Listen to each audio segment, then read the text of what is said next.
Segunda de Timoteo, capítulo 2. En esta ocasión vamos a considerar los versículos del 8 al 10. Pero vamos a leer todos los versículos desde el verso 1 para mantener la idea y la secuencia del texto que estamos estudiando. Segunda de Timoteo, capítulo 2, verso 1. Es así la palabra del Señor. Tú pues, hijo mío, esfuérzate en la gracia que es en Cristo Jesús.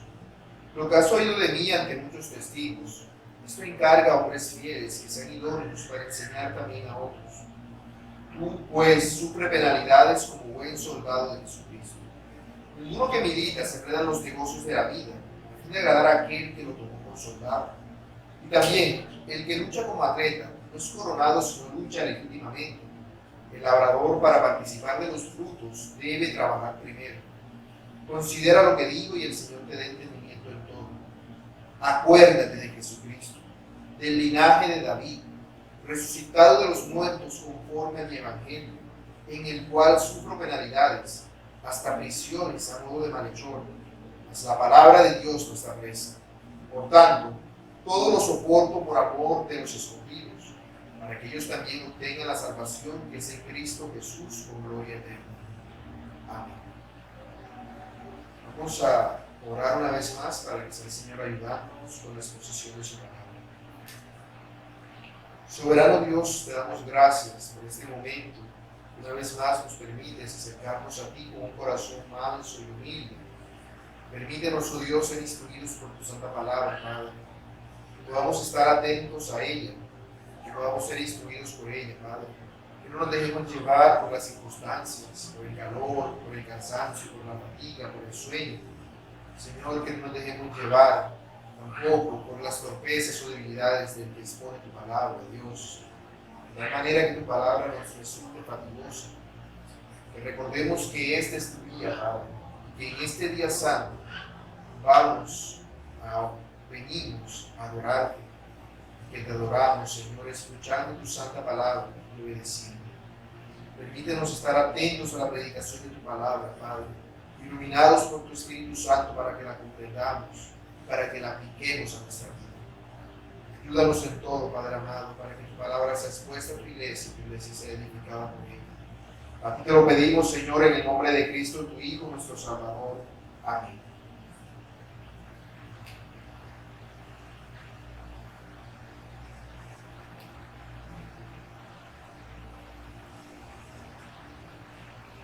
Quizás ahora por lo gordo que estoy no lo parezca. Yo antes solía estar mucho más delgado.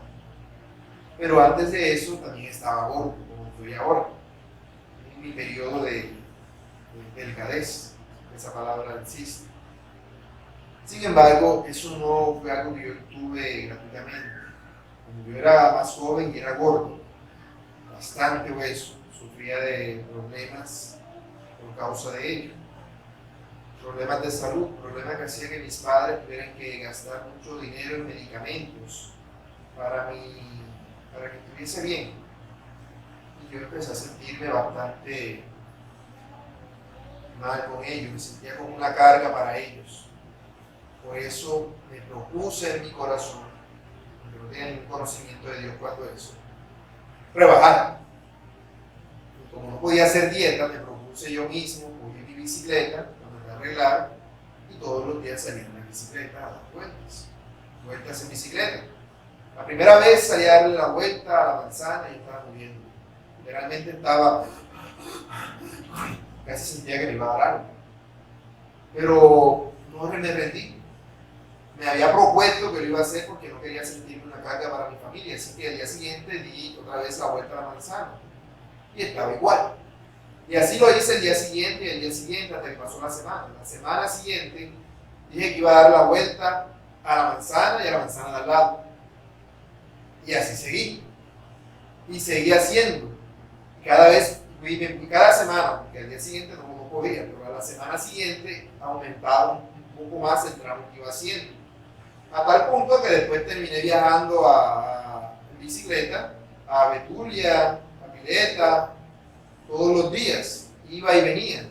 echaba mi vueltecita. Y de hecho, los sábados y domingos, como en ese entonces no era cristiano, yo guardaba el día del Señor también, iba a los palmitos todos los días. En ese entonces estaba en la universidad y tenía más tiempo libre, porque estudiaba en la mañana o en la noche, que era el horario que tenía en la universidad. Entonces tenía mi espacio que tenía especialmente para eso, y en las vacaciones aprovechaba, y en las mañanas iba a Morón, y por las tardes iba a Betulia o a Milet. Y a veces salía con unos amigos a Cincelejo también, porque no podía, bueno, lo más lejos que alcancé a llegar, tampoco que llegara mucho a Cincelejo, pero para la condición física que yo tenía, eso fue un logro. Así estuve durante medio año, y en todo ese medio año no rebajé un solo kilo haciendo eso. Sin embargo, no me rendí por eso, perseveré. No aumentó mi intensidad, pero sí tenía algo claro, tenía un motivo por el cual yo quería rebajar y perseveré. Y en el medio año siguiente se rebajé. En el primer año yo pienso que fue como que adaptación al cuerpo, no sé qué pasó, pero ya en la segunda mitad del año sí rebajé 15 kilos. Muchos de hecho me conocieron siendo delgado. Ahora porque me casé porque volví a engordar. Pero en ese entonces yo rebajé simplemente porque me propuse hacerlo. Normalmente así suele ocurrir cuando una persona se propone algo sinceramente. Cuando tiene un motivo, una meta, tiene la determinación y se sacrifica en pos de ello.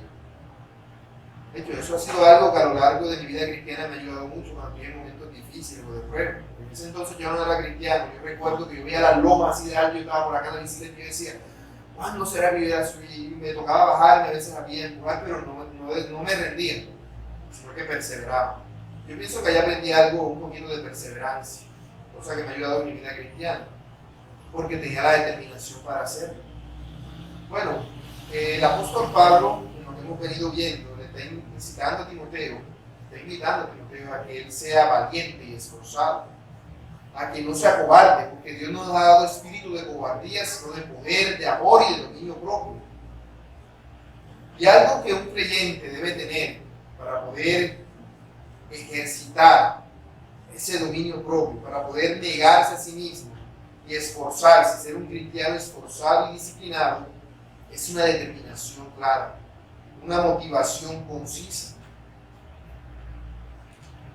Vemos que el apóstol Pablo ha hablado a Timoteo y le ha dicho que debe esforzarse en la gracia.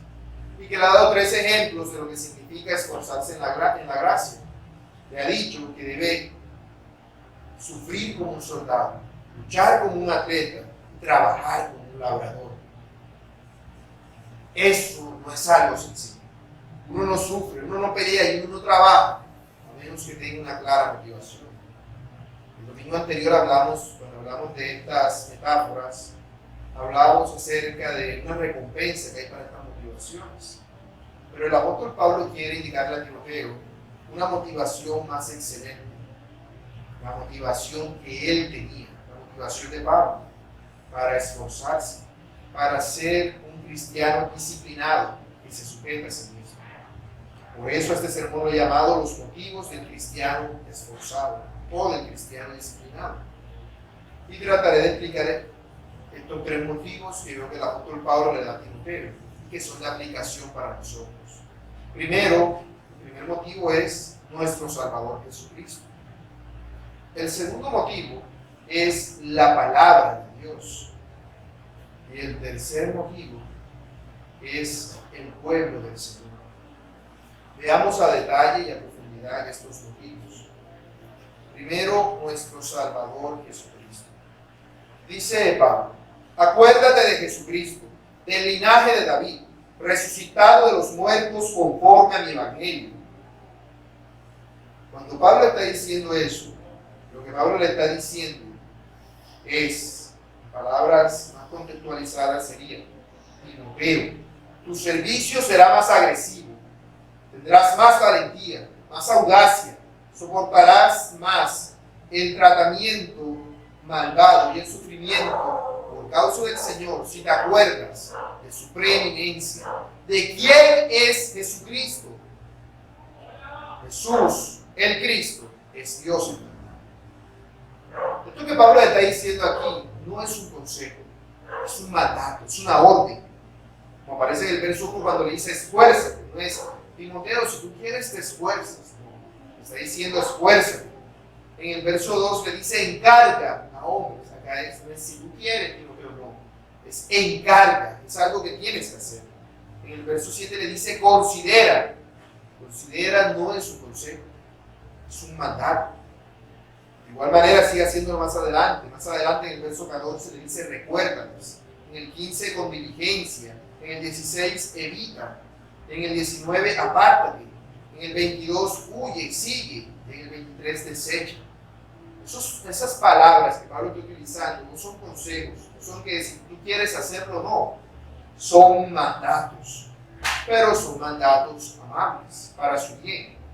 No es una imposición de manera obligada que Pablo está haciendo a Timoteo, sino que es por causa del amor que Pablo siente por Timoteo, un mandato para su bienestar. Como cuando el Señor nos recuerda a través del apóstol Juan en 1 Juan 2:6, el que dice que permanece en él debe andar como él anduvo. No está diciendo, el que dice que permanece en él, si quiere, ande como él anduvo. No, es un deber, es una obligación. Yo no sé lo que es ver la nieve, pero por lo que he averiguado, cuando hay una gran nevada, el terreno se crece de nieve. Se hace muy difícil caminar por el camino correcto. De hecho, cuando estás en una circunstancia así, es muy difícil saber por dónde vas. Y lo que hay que hacer, según he leído, es seguir las huellas del que va primero. Porque el que va primero va implantando sus huellas en la nieve. Y la forma más apropiada de seguir, sin tener miedo de que vayas a pisar y te vayas a hundir en algún hueco o algo, es seguir las pisadas del que va primero. No es una recomendación que se da por si quieres, es una recomendación que se da para tu bien. Es un mandato para que te vaya bien. Es un mandato con amor. Así el Señor nos dice que si queremos serle fiel, debemos andar en esta vida como Él anduvo, de una manera santa y recta. Por eso en el texto que leía al presidir, al hablar acerca del apóstol Pedro, él dice, pues qué gloria es, pecando, sois abofeteados y lo soportáis.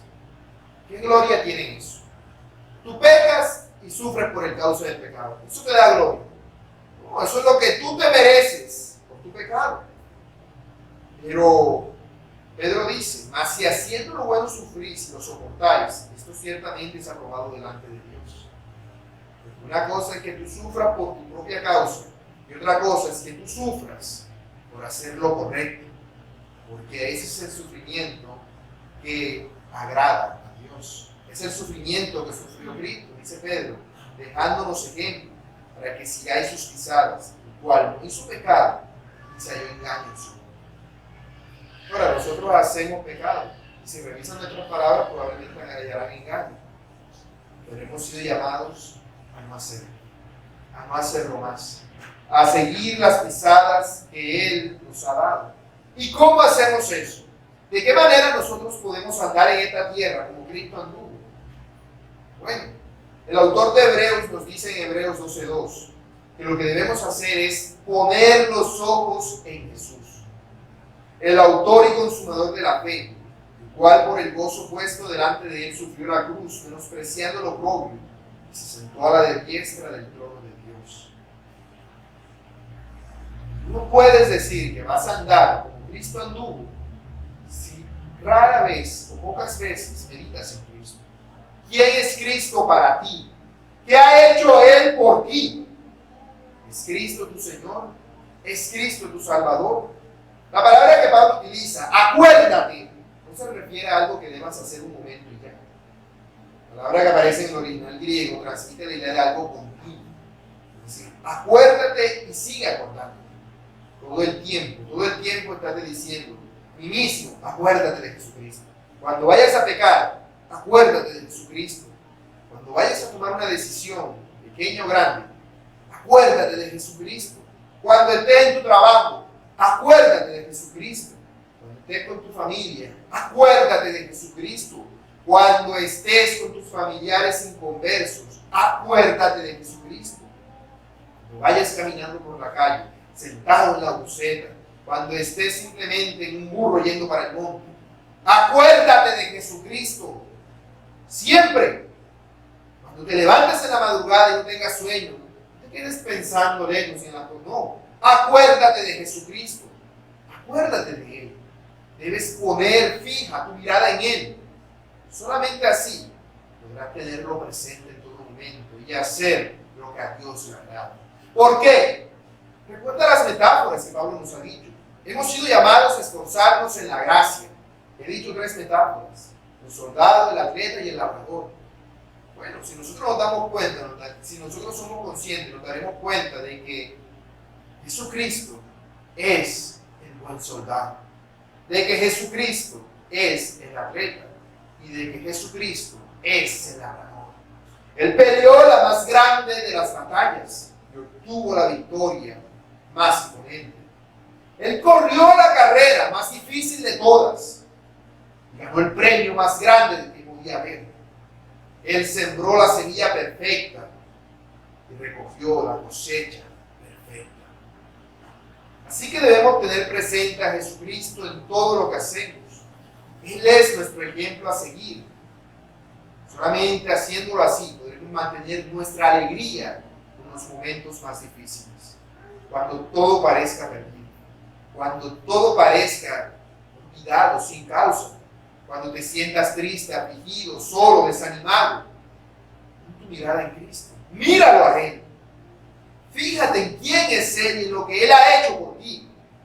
Si eres consciente de eso, podrás decir: es que yo me merezco algo peor de lo que me está pasando. Pero Él en su misericordia me concede esta leve tribulación momentánea. Porque mucho mayor fue el sufrimiento que Él padeció. Y lo padeció injustamente. Porque no cometió pecado ni hubo engaño en su boca. Recordar tal cosa nos ayudará a tener una vida cristiana totalmente sana. Sana.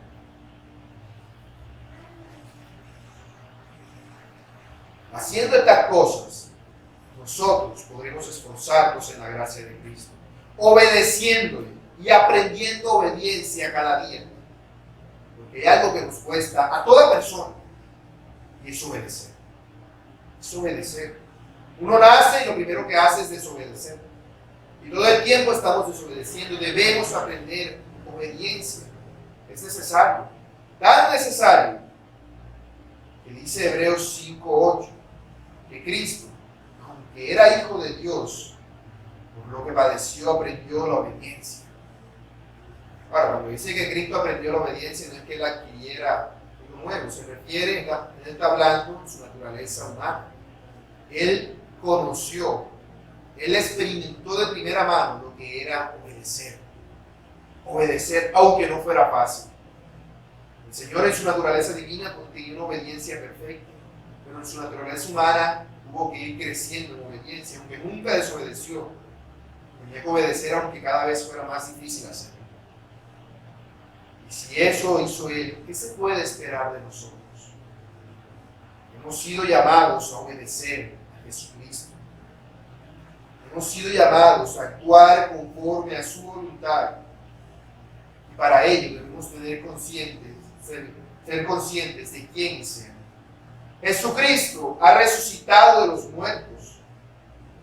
El apóstol Pablo enseña esa gran verdad en 1 Corintios 15, cuando dice, en el verso 3, porque primeramente os he enseñado lo que asimismo recibí, que Cristo murió por nuestros pecados conforme a las Escrituras, y que fue sepultado y que resucitó al tercer día conforme a las Escrituras. Esa verdad es de suma importancia, porque si Cristo no hubiese resucitado, ¿qué sería de nosotros? Todavía estuviéramos muertos en nuestros delitos y pecados. Por eso dice el mismo apóstol, en el mismo verso, en el mismo capítulo, en el verso 17. Si Cristo no resucitó, nuestra fe es vana y aún estamos muertos en nuestros pecados. Si en esta vida solamente esperamos en Cristo, somos los más dignos de conmiseración de todos los hombres. Si nosotros solamente creyésemos en Cristo y Cristo no hubiese muerto por la cruz por nuestros pecados y resucitado, seríamos las personas más miserables, porque estaríamos creyendo por algo que no vale la pena, creyendo en algo que no sirve de nada. Por eso debemos ser conscientes de quién es Cristo y qué es lo que Él ha hecho. ¿Quién es Cristo? Diremos como dicen los perversos. ¿Quién es Cristo? Un carpintero que vivió hace 2000 años por allá en un pueblito de Galilea. No, nosotros no creemos en un hombre que murió hace 2000 años. Creemos en un hombre que murió y resucitó y ascendió a los cielos. Y allá está sentado a la derecha de Dios. Es decir, uno que no ha muerto, uno que obedeció a Dios hasta la muerte y muerte de cruz. Uno que vive y reina para siempre. El hecho de que Cristo haya resucitado lo convierte a Él en el primogénito de todos nosotros, como el primero que ha sido resucitado. Y es una garantía para nosotros que nos da esperanza de que también cada uno de nosotros seremos resucitados también en Cristo. Como dice Colosenses 1:18, Cristo es el primogénito de entre los muertos, para que todo tenga la preeminencia. El primero en ser resucitado a vida eterna. Muchos resucitaron antes que Cristo. La Biblia nos habla de personas en el Antiguo Testamento que fueron resucitadas, pero todos ellos volvieron a morir. Pero Cristo resucitó primero con el cuerpo glorificado para siempre, siendo para nosotros la esperanza de que nosotros también experimentaremos esa resurrección, la resurrección en gloria, y que nosotros somos partes de los primogénitos cuyos nombres están escritos en los cielos, como dice Hebreos 12:23. Cuando nosotros creemos en Cristo, cuando nosotros confiamos en Él, entendemos que Él rompió las cadenas que nos ataban al pecado. Y uno dice, no, es que yo no puedo con ese pecado. Mira a Cristo, acuérdate de Jesucristo, de cómo Él soportó la tentación, y podrás ver en Él la respuesta a esa tentación, la salida a esa tentación, porque el Señor se ha identificado con nosotros. Él no nos dejará ser tentados más allá de lo que podamos soportar. Él no nos deja, Él no nos desampara. Jesús es del linaje de David, según la carne, dice Romanos 1:3.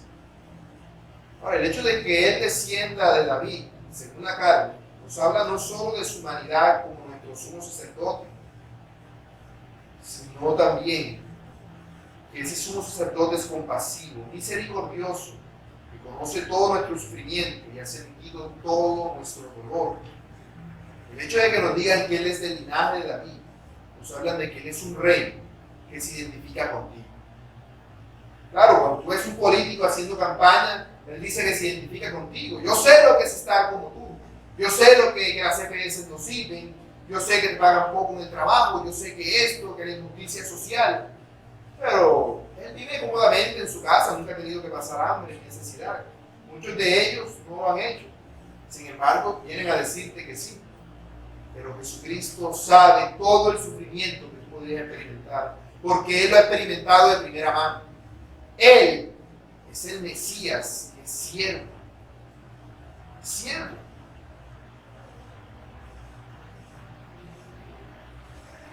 Dice el ángel, le dijo a María cuando se le apareció: este será grande y será llamado Hijo del Altísimo, y el Señor Dios le dará el trono de David su padre, y reinará sobre la casa de Jacob para siempre, y su reino no tendrá fin. Ese es nuestro Señor, descendiente del linaje de David, pero no solamente es el descendiente de David, sino que además Él es la raíz de David, aquel de quien David proviene. Por eso en Apocalipsis 22:16 se le llama la raíz y el linaje de David, la estrella resplandeciente de la mañana. Así que, si nosotros somos conscientes de quién es Él, de que Él es el Mesías, que se identifica contigo y con lo que tú sufres constantemente, podrás ser consciente de que Él se padece de ti en tus debilidades, en tus momentos de angustia y de dolor, de que Él te ama, porque Él murió por ti, es creyente, en la cruz del Calvario. Él murió por ti. Él tiene cuidado de nosotros. Así que, ¿por qué hemos de afanarnos? Por lo que será después, por lo que pasará mañana. Muchas cosas nos pueden preocupar en este momento. Pero acuérdate de Jesucristo, del linaje de David. Él es el buen pastor. Él dio su vida por sus ovejas. Y como pastor, dice Isaías 40:11, Él apacentará su rebaño. En su brazo llevará los corderos y en su seno los llevará. Por eso dice también en Isaías 53:4, ciertamente Él llevó nuestras enfermedades y sufrió nuestros dolores.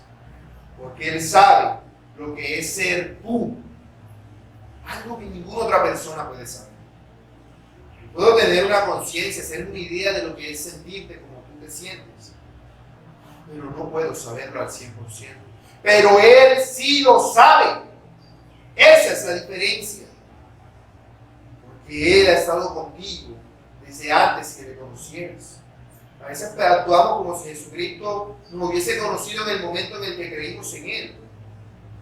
Somos nosotros los que le conocimos a Él en ese momento. Pero Él siempre ha estado cuidando de nosotros. Siempre. Aun cuando actuamos totalmente perdidos y alejados de Él. Por eso podemos tener la confianza de que Él siempre nos guardará. Y que aún nuestra salvación está segura en sus manos. Que ni siquiera nos iremos al infierno.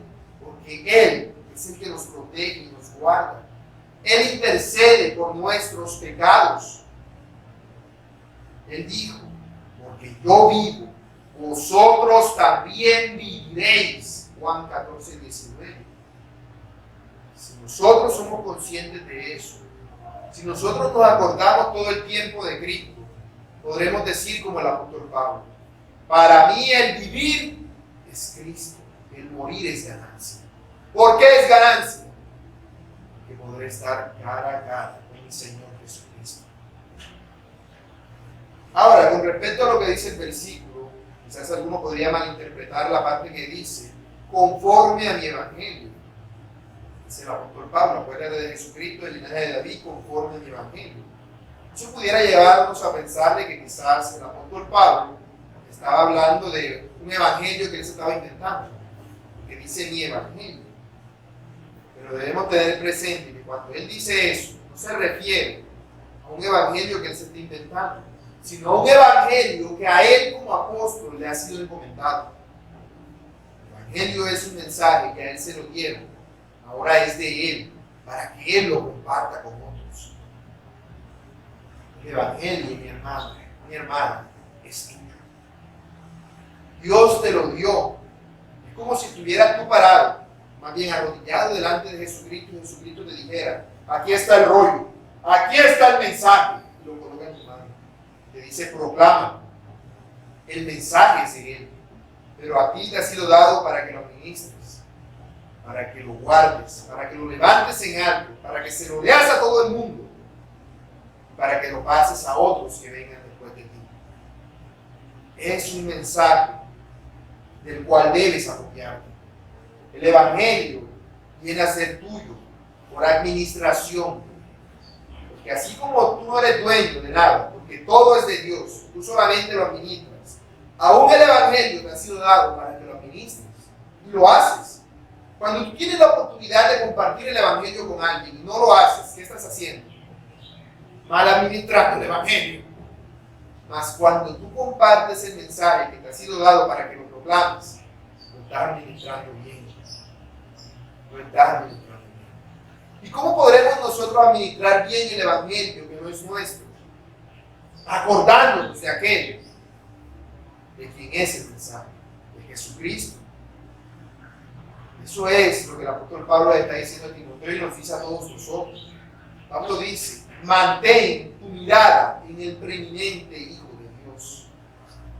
Porque Él es no solamente el Hijo de Dios, sino que es nuestro Señor, nuestro Salvador.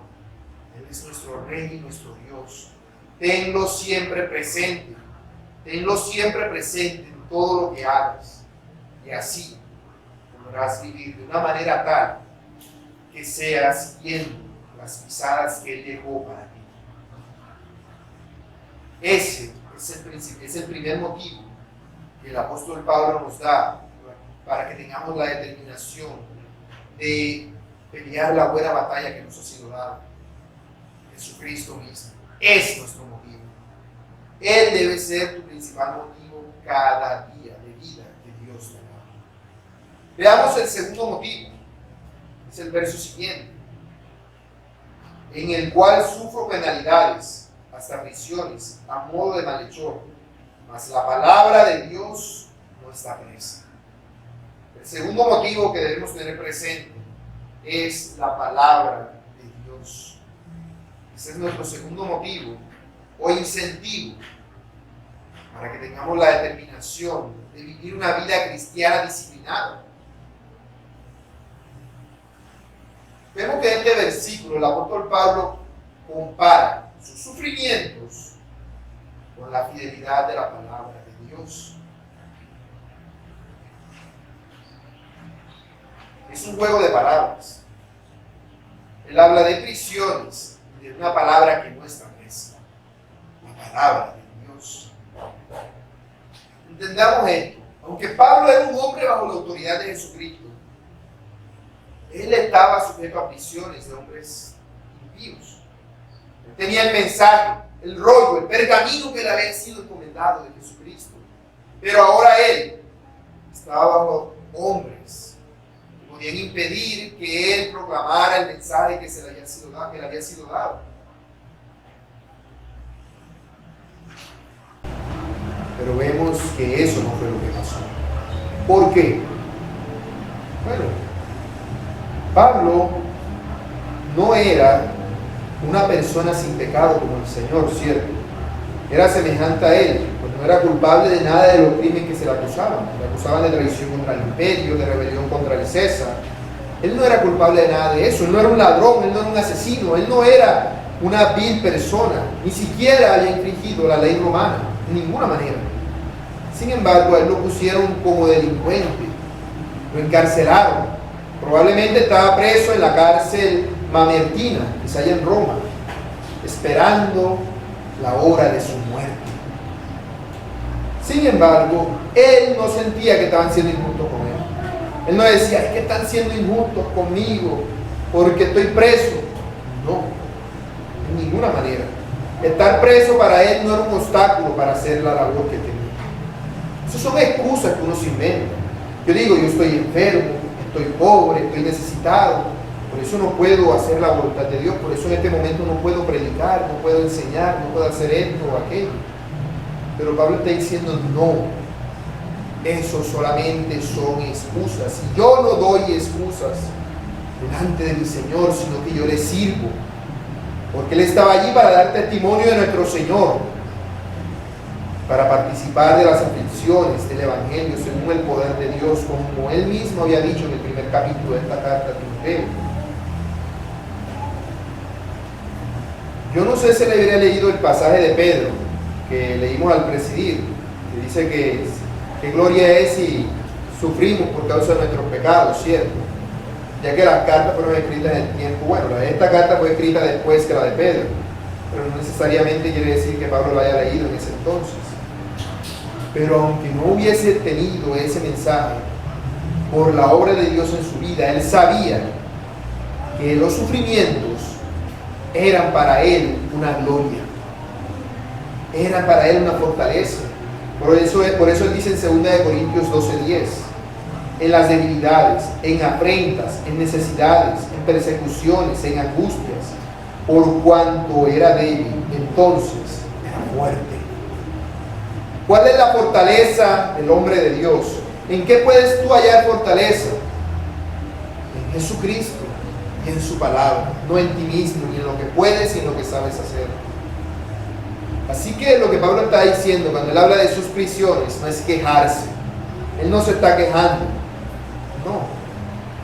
Él está agradecido por Dios. Porque a pesar de la situación en la que él está, puede seguir cumpliendo la labor que le ha sido encomendada. Porque aunque él está preso, la palabra de Dios no está presa. Él habría estado de acuerdo con la expresión del escritor del libro de Hebreos, que dice en Hebreos 4:2, La palabra de Dios es viva y eficaz y más cortante que toda espada de dos filos, y penetra hasta partir el alma y el espíritu, las coyunturas y los tuétanos, discierne los pensamientos y las intenciones del corazón. La espada del Espíritu es la palabra de Dios, lo dice el mismo apóstol en Efesios 6:17, cuando habla de la armadura de Dios. Esa espada es la espada del Espíritu. ¿Qué quiere decir eso? Que está en las manos del Espíritu. No es que esté en tus manos, está en las manos del Espíritu. Una espada que el Espíritu Santo tiene en la mano, y Él es el que corta con esa espada. Es la espada del Espíritu. Por eso nadie puede detener su mover.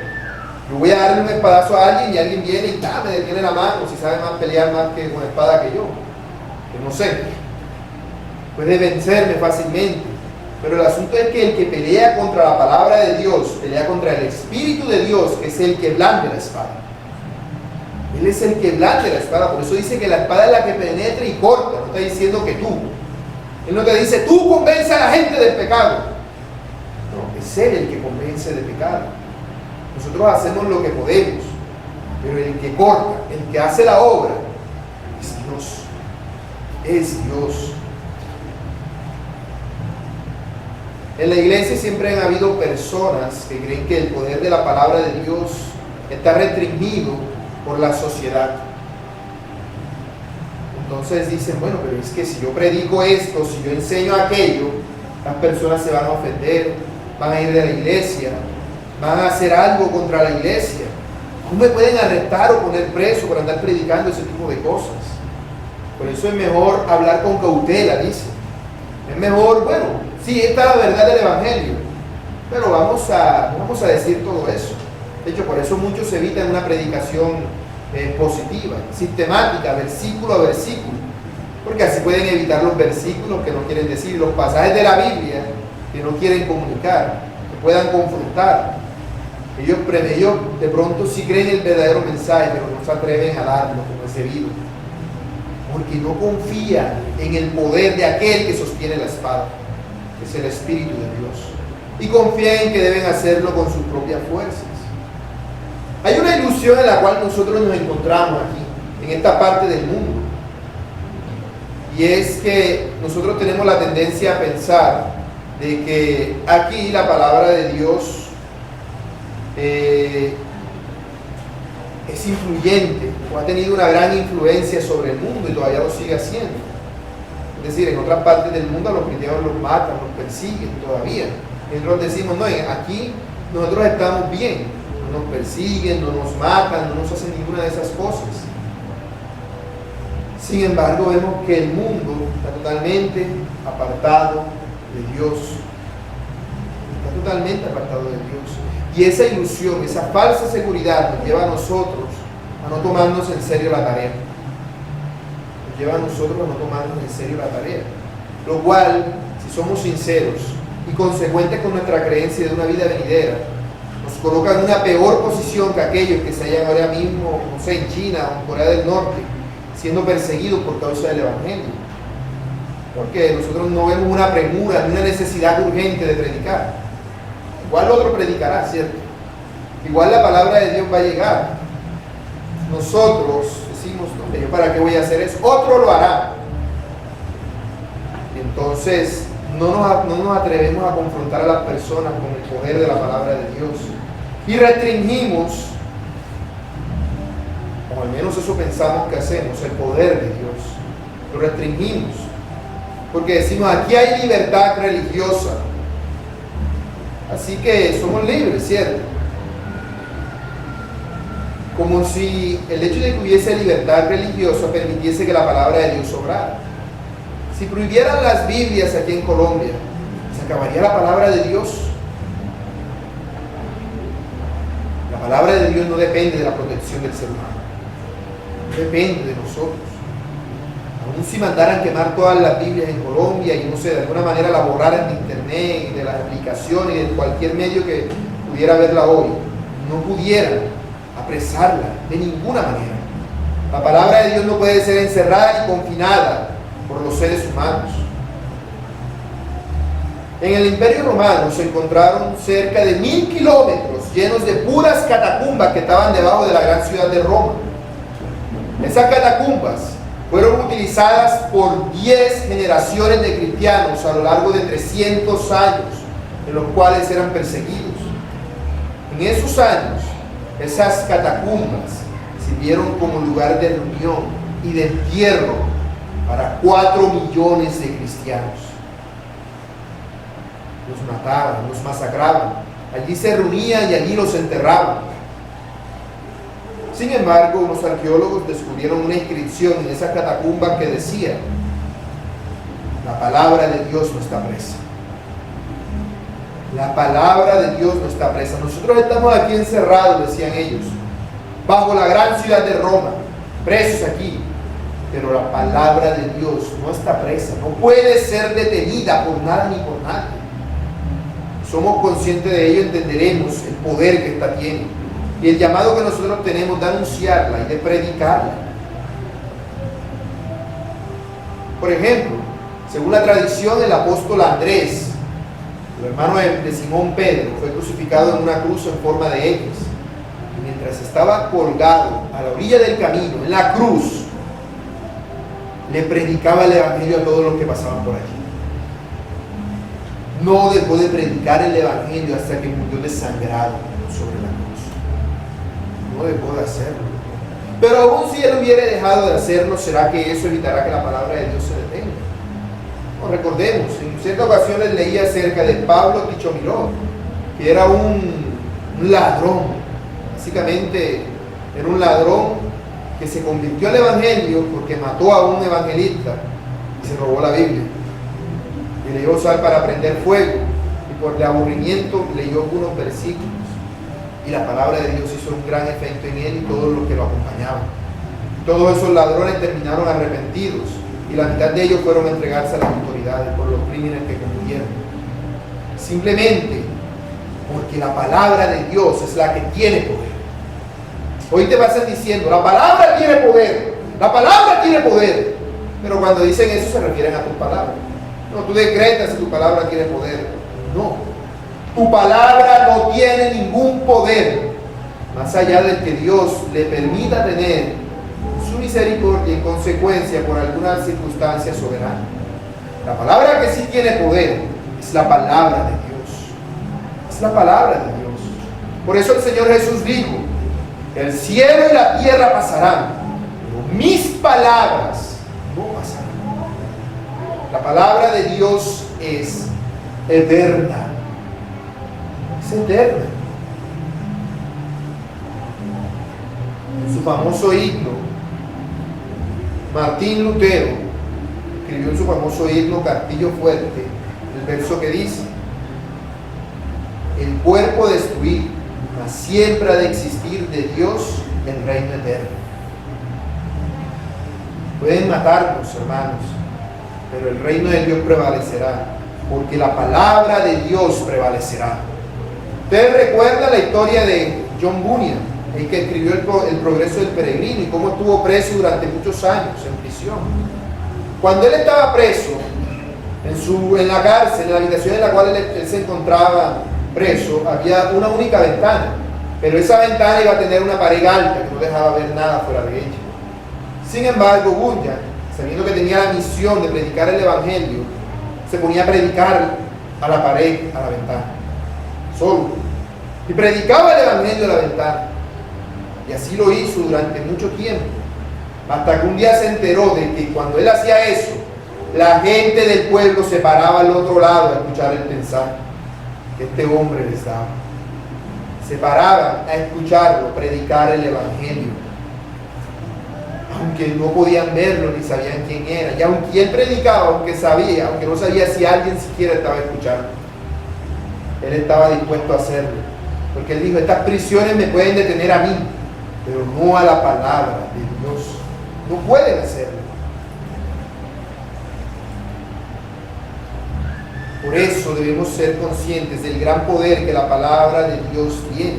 Por eso, aunque por un milenio la Iglesia Católica Romana tuvo encerrada la Biblia, lejos del alcance del mundo, Aún así, ella rompió la cárcel que la apresaba y se liberó.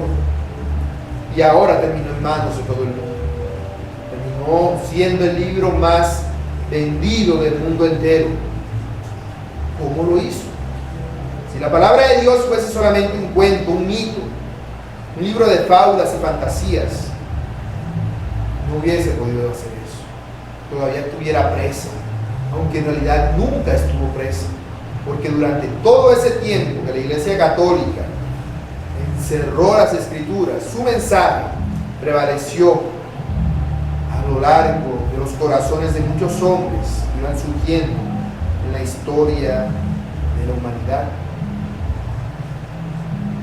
En cierta ocasión, el sucesor de John Knox, el gran reformador escocés, este sucesor se llamaba Andrew Melville, un oficial lo arrestó y le dijo: nunca habrá tranquilidad en este país hasta que media docena de ustedes sean colgados o expulsados del país. Sin embargo, Melville, con total tranquilidad y compostura, le dijo sin temor: igual me da podrirme en el aire o en el suelo. La tierra es el Señor. Mi madre patria está donde quiera que se obre bien. He estado dispuesto a entregar mi vida desde cuando no estaba ni siquiera la mitad de gastada, a criterios de mi Dios. He vivido 10 años fuera de su país y los mismos años en su país. Con todo, Dios sea glorificado. No está en su poder colgar o exiliar la verdad divina. Eso fue dicho en una época en la cual la Iglesia Católica mantenía encerrada la Biblia, porque el poder de Dios no podía detenerse. No podía detenerse antes, no puede detenerse hoy. Por eso, algo que a ti debe motivarte, incentivarte, a esforzarte en la gracia, es saber que la palabra de Dios obrará y hará resultado. Tú puedes haberle predicado a alguien el Evangelio y nunca esa persona ha creído nada. Y tú puedes que nunca más le prediques. Esa palabra tiene efecto en esa persona. Quizás no hoy, quizás no mañana, pero esa persona verá el efecto de la palabra. Quizás no sea salvo, porque eso depende de la providencia soberana de Dios, pero a través de esa persona la palabra de Dios vivirá, porque así obra. La palabra de Dios obra de tal manera que inclusive si una persona no la cree, la guarda en su corazón, y así sea para atacarla, luego la pronuncia a otros que sí creen. La palabra de Dios no puede ser apresada, no puede ser detenida. Eso debe motivarnos a seguir adelante y a continuar, sabiendo que veremos fruto, que veremos el resultado, y que todo lo que hacemos no es en vano. El tercer motivo que el apóstol Pablo da para la disciplina cristiana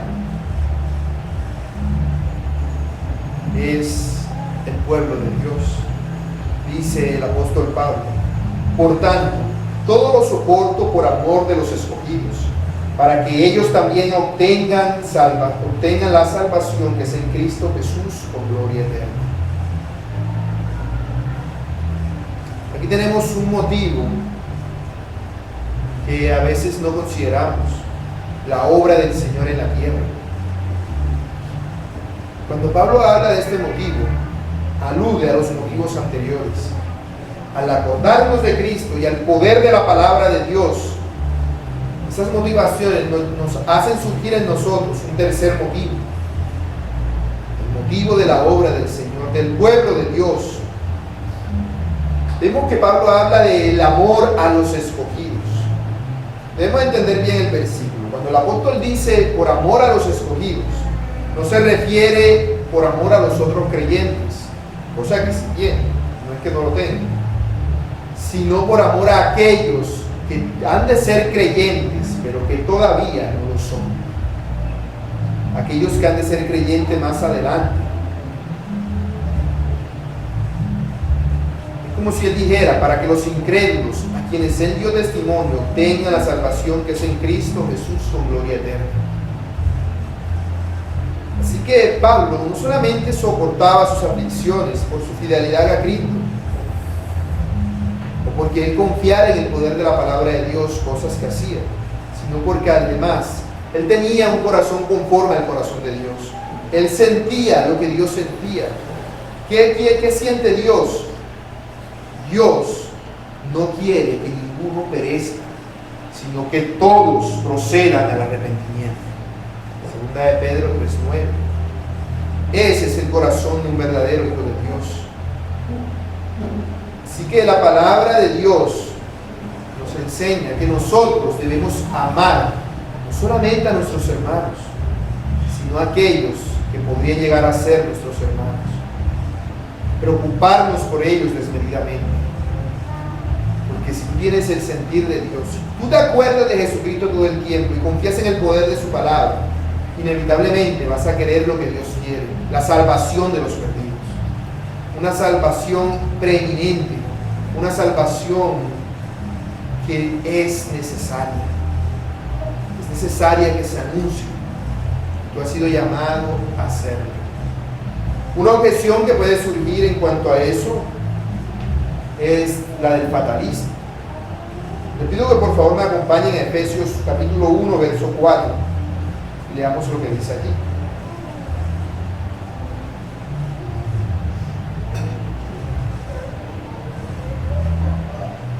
Dice el apóstol Pablo en el libro de Efesios, capítulo 1, verso 4.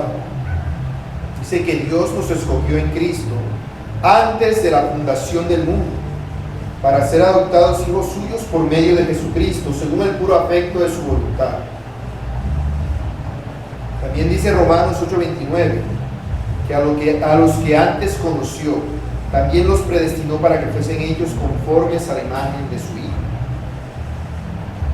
Al leer versículos así, algunas personas dicen, pero Dios ya predestinó, Dios es el que llama, Dios es el que salva. Entonces, ¿para qué voy a matarme yo predicándole el evangelio a la gente? No quieren oír, no quieren escuchar, solamente me busco problemas, ataques, termino yo mal. Y resulta que al final terminan siendo salvos. Hacemos la de Jonás. Muchas veces actuamos de una manera semejante. Muchas veces decimos, si Dios va a salvar, ¿yo para qué voy a matarme predicando? Si igual Dios va a salvar a todo el mundo. Sin embargo, tal forma de pensar es presuntuosa. Porque si bien Dios va a salvar a los que Él predestinó, Dios enseña tajantemente en la palabra de Dios que es necesario la predicación del evangelio. Es necesario. Porque si no podríamos pensar, es que Dios va a salvarlo independientemente de que se le predica o no. Pero Dios nos dice, no, ciertamente yo soy soberano, pero ustedes tienen una responsabilidad que cumplir.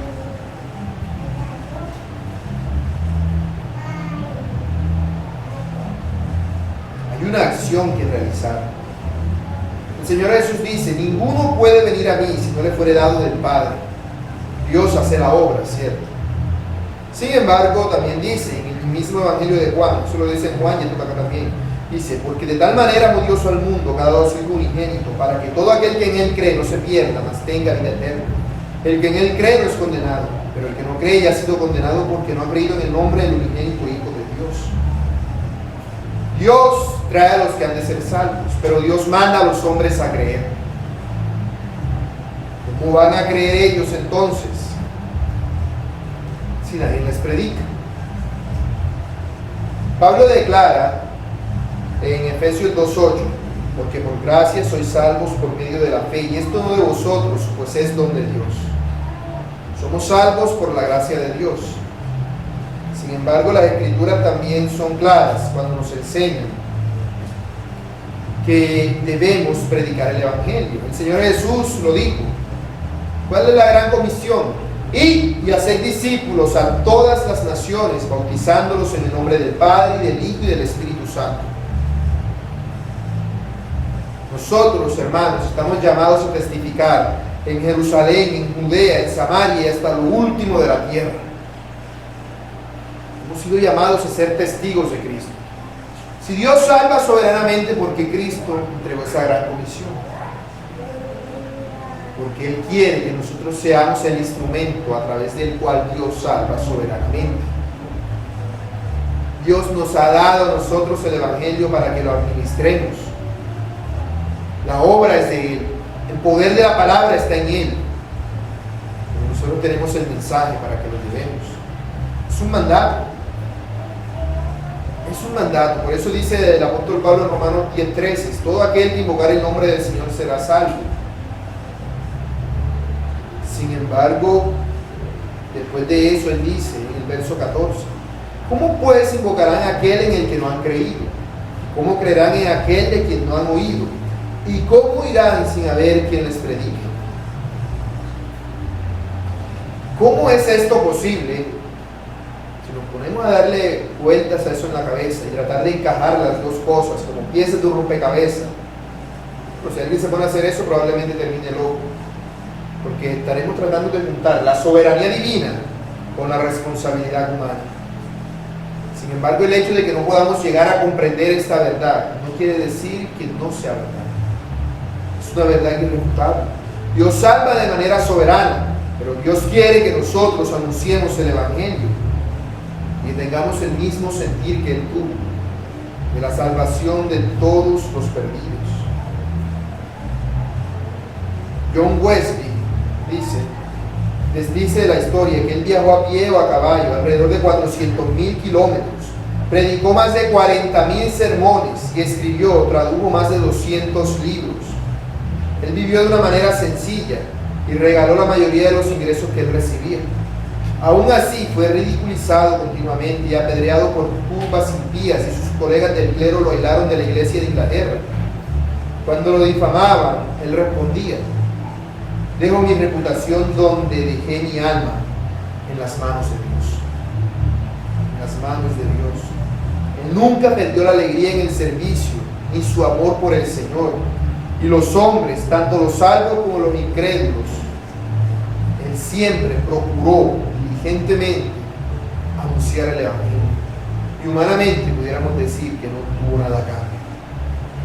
Su motivación no era obtener algo a cambio de los hombres, sino la salvación de los perdidos, el cual era el mismo sentir de Dios.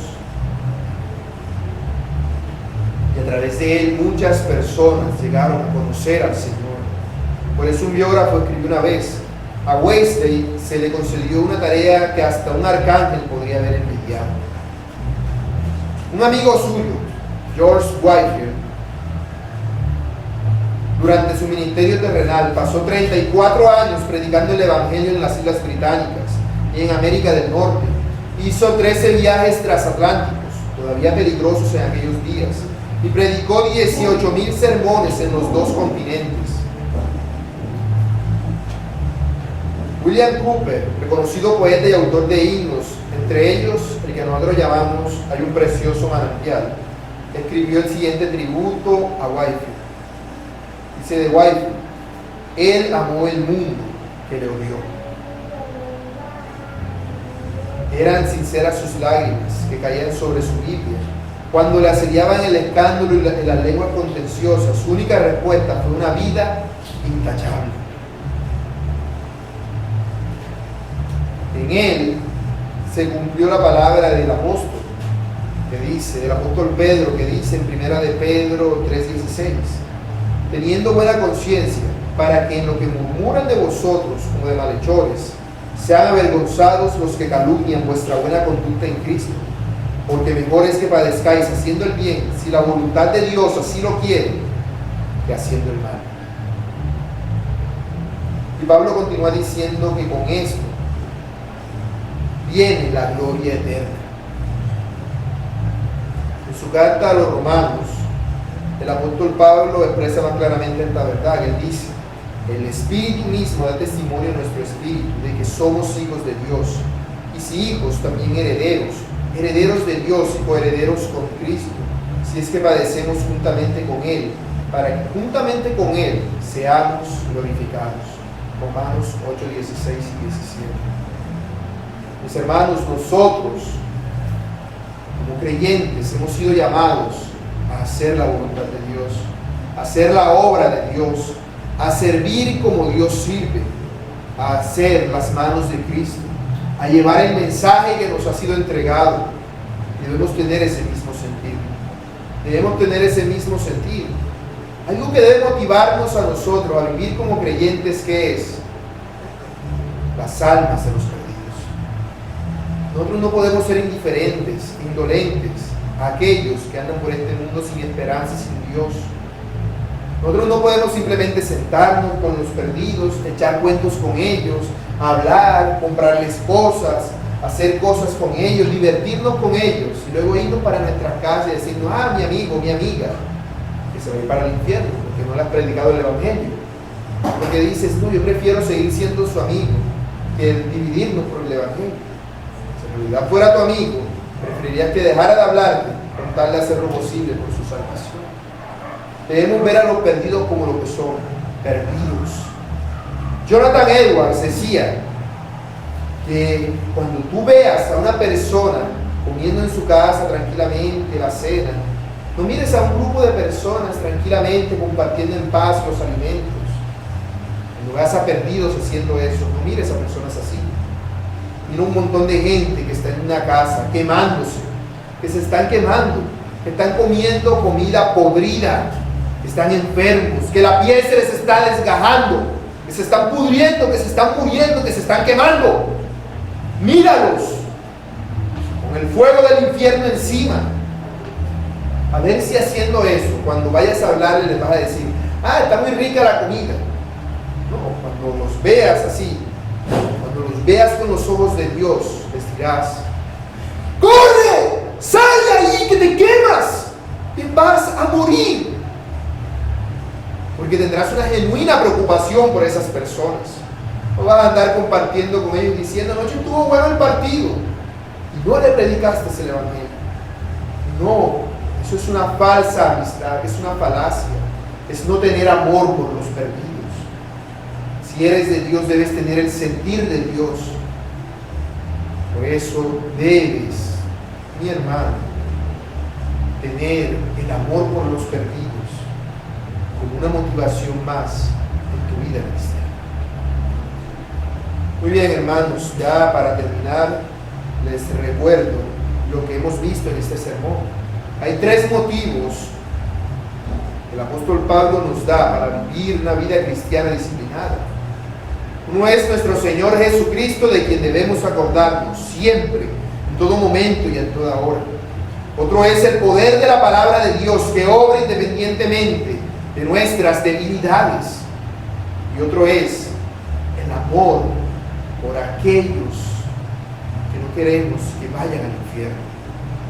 Teniendo estas 3 motivaciones en nuestro corazón, tendremos la determinación necesaria para sufrir como soldado, luchar como atleta, trabajar como labrador. Así seremos en verdad creyentes que se esfuerzan en la gracia de Dios. Oremos, mis hermanos.